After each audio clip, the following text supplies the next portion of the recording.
Флагманом сохранения и лечения зрения Дальнего Востока по праву считается Якутская республиканская офтальмологическая клиническая больница. Ее врачи находятся на постоянной связи с коллегами из других регионов, что помогает оперативно обмениваться опытом. Мы курируем Якутию, Саха-Якутию, и поэтому периодически наши врачи приезжают сюда, знакомятся. Но сейчас такой курации большой не нужно, потому что уровень развития якутской офтальмологии достиг, можно сказать, своего пика. И все самые сложные вмешательства производят сами якутские офтальмологи. С 2022 года Якутская офтальмологическая больница открыла филиал в Донецкой Народной Республике. За это время бригадами там было выполнено порядка 2000 операций. Продолжаются работы мобильных бригад и на территории республики. Так, за 2024 год специалисты больницы совершили 20 выездов в различные районы.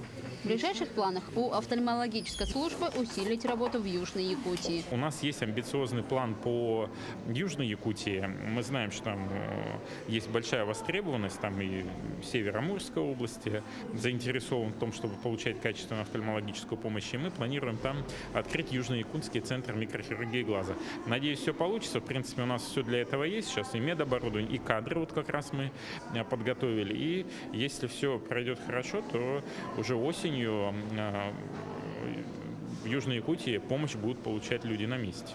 Всероссийская конференция «Современные тенденции и технологии в развитии офтальмологии», посвященная вековому юбилею офтальмологической службы, затронула вопросы лечения тяжелых глазных заболеваний и наиболее распространенных видов болезней. Сегодня на лидирующей позиции крепко закрепилась глаукома, причем всех видов. При своевременном ее выявлении можно сохранить зрение на долгие десятилетия. Мы выполняем сложнейшую витреоретинальную хирургию, которая дает зрение людям, к сожалению, которые отчаялись и у которых, извините, есть заболевания сетчатки, которые практически, в общем-то, могут привести к потере зрения.